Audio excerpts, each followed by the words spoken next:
Hello friends. तो आज हम इस वीडियो में बात करने जा रहे हैं रीजनिंग की फुल स्ट्रेटजी के बारे में। और इसमें बेसिकली हमारा जो फोकस रहेगा वो रहेगा आरआरबी पीओ और आरआरबी क्लर्क को लेके। तो सबसे पहले हम पैटर्न की बात कर लेते हैं कि हमारे पास प्री और मेंस में क्या पैटर्न रहता है। तो अगर आरआरबी पीओ और आरआरबी क्लर्क दोनों की अगर मैं प्री की बात करूँ तो प्री में हमारे पास 40 क्वेश्चंस होते हैं रीजनिंग के और 40 क्वेश्चंस होते हैं मैथ्स के। और जो हमारे पास टाइम होता है वो होता है 45 मिनट्स। हमें इसमें क्यूमुलेटिव टाइम मिलता है, मतलब कि 45 मिनट्स में हमारे पास टोटल 80 क्वेश्चंस हमारे पास आ जाते हैं और हमें पूरा टाइम उसमें देना होता है। मतलब इसमें कोई भी ऐसा नहीं है कि सेक्शनल टाइमिंग नहीं होती है। तो अगर आपकी जो भी सब्जेक्ट स्ट्रांग रहता है आप उसको ज़्यादा टाइम दे सकते हैं। अब बात करते हैं मेंस में। मेंस में क्या पैटर्न रहता है हमारे पास। तो मेंस में हमारे पास मेनली मेंस में भी हमारे पास 40 क्वेश्चंस ही आते हैं, बट लेकिन उनकी जो मार्क्स होते हैं वो होते हैं 50 मार्क्स। इट मीन्स हमारे पास जो हर एक क्वेश्चन होता है वो 1.25 मार्क्स का होता है। तो अगर हमारा सेम रीजनिंग में भी रहता है, 40 क्वेश्चंस होते हैं 50 मार्क्स के होते हैं। तो अगर हमारा मैथ और रीजनिंग स्ट्रांग रहता है तो हमें आरआरबी पीओ और क्लर्क में एक एज मिल सकती है। हमारा जो सिलेक्शन है वो थोड़ा ईजी हो सकता है, क्योंकि जो मीन्स में 200 मार्क्स का पेपर हो रहा है उसमें 100 मार्क्स तो मैथ और रीजनिंग के ही हैं। तो मैथ और रीजनिंग पे काम करना, अगर हम आरआरबी पीओ और आरआरबी क्लर्क को फोकस करते हैं तो वो थोड़ा ज़रूरी हो जाता है। अब बात कर लेते हैं कि हमें कैसे मैं इस वीडियो में दोनों का बताऊंगी, जो बिगनर्स हैं या फिर जो मतलब स्टार्टिंग प्रिपरेशन कर रहे हैं लेकिन उनको थोड़ी मेंस में प्रॉब्लम आती है, तो हम दोनों की बात करेंगे। तो सबसे पहले बात कर लेते हैं बिगनर्स की। तो बिगनर्स में आपको क्या करना है, सारे टॉपिक्स के सबसे पहले बेसिक क्लियर करने हैं।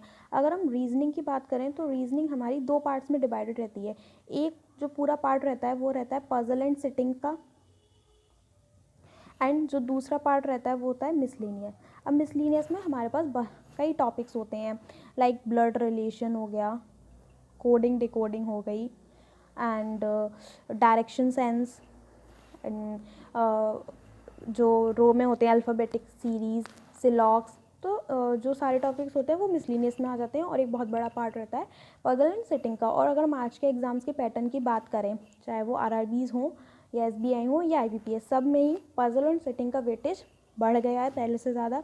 अगर आप एग्ज़ाम दे रहे हैं तो आपको पता ही होगा। अगर मैं 40 क्वेश्चंस की रीजनिंग की बात करूं तो इसमें 20 to 25, और 20 नहीं बल्कि 25 मार्क्स के हमारे पजल ही रहते हैं। मतलब कि 3 to 4 मैक्स 4 और कभी कभी 5 पजल्स भी हमारे सामने आ जाते हैं। पजल एंड सिटिंग का बहुत ज़्यादा रोल होता है। मतलब पजल और सिटिंग में अगर डिफरेंस की बात करें तो पजल और सिटिंग में कोई डिफरेंस नहीं होता है, बट बस यही डिफरेंस होता है, सिटिंग में लोगों को बिठाना होता है और पजल में चीज़ों को अरेंज करना होता है। ये डिफरेंस रहता है बस। तो ये हो गए। अब हमें करना क्या है, हमें ये पता चल गया कि हाँ ये टॉपिक्स हैं हमारे पास। तो उसके आगे हमें क्या करना है, सबसे पहले हमें अपने मिसलीनियस पार्ट को कि बेसिक कॉन्सेप्ट्स क्लियर करने हैं। आप इसको कहीं से भी क्लियर कर सकते हैं। मैंने रीजनिंग के लिए यूट्यूब पे बैंकिंग क्रॉनिकल अंकुश लांबा सर को फॉलो किया है। आप किसी भी टीचर को फॉलो कर सकते हैं, but he is the best for reasoning. So आप एक एक करके क्या कर सकते हैं, सारे टॉपिक्स के पहले बेसिक कॉन्सेप्ट्स को क्लियर कर लेंगे। फिर उसके बाद बेसिक कॉन्सेप्ट्स क्लियर करने के बाद आपको उनकी टॉपिक वाइज प्रैक्टिस करनी है। पहले स्टार्टिंग में कुछ डेज़ आप टॉपिक वाइज प्रैक्टिस कर सकते हैं।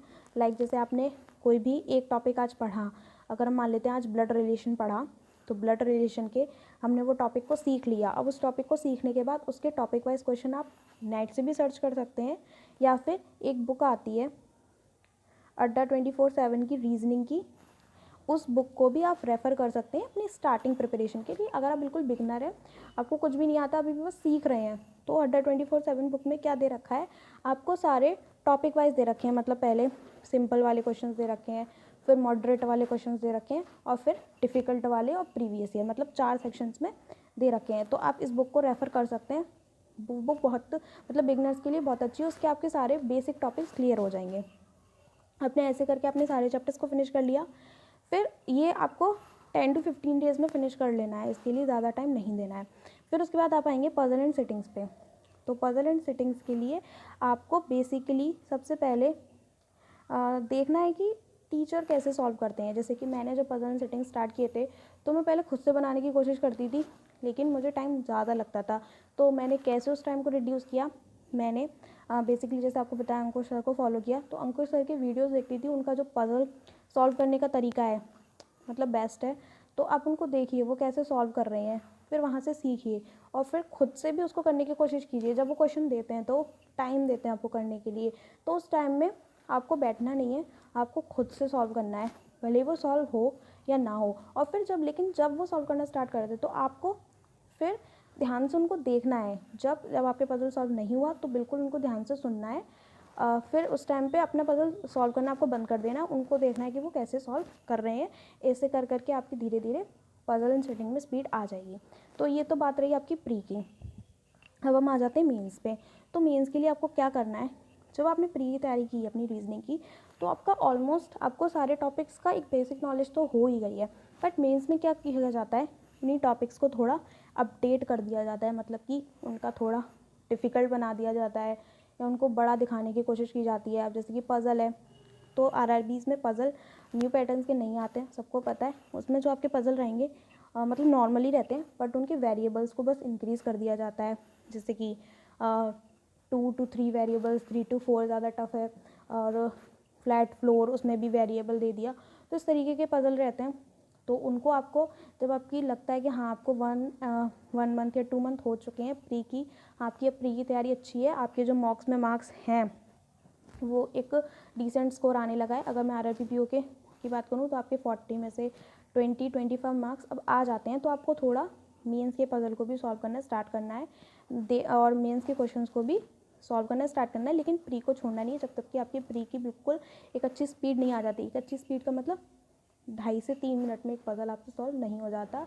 और आपको मिसलिनियस और पज़ल को साइमल्टेनियस लेके चलना है, क्योंकि हमें लगता है कि हाँ मैं तो मिसलिनियस आ गया, अब हमें उसकी कोई ज़रूरत नहीं है, अब बस हम पेपर में कर आएंगे यूँ। तो ऐसा नहीं होता है। अगर आपकी प्रैक्टिस नहीं है तो आप वहाँ पे नहीं कर पाएंगे। आपसे एक सिंपल सा क्वेश्चन बनाने में भी टाइम ज़्यादा लग जाएगा, और बैंकिंग एग्ज़ाम्स में स्पीड एंड एक्यूरेसी का ही गेम है। तो ये बात तो इस वीडियोज़ में मैंने आपको बता दिया कि मैंने किस टीचर को फॉलो किया, कैसे फॉलो किया और आपको कैसे करना चाहिए। तो यही थी मेरी strategy.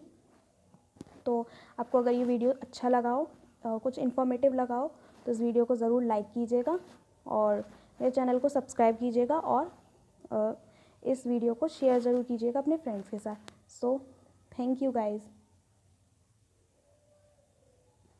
And all the best for your exams. Thank you.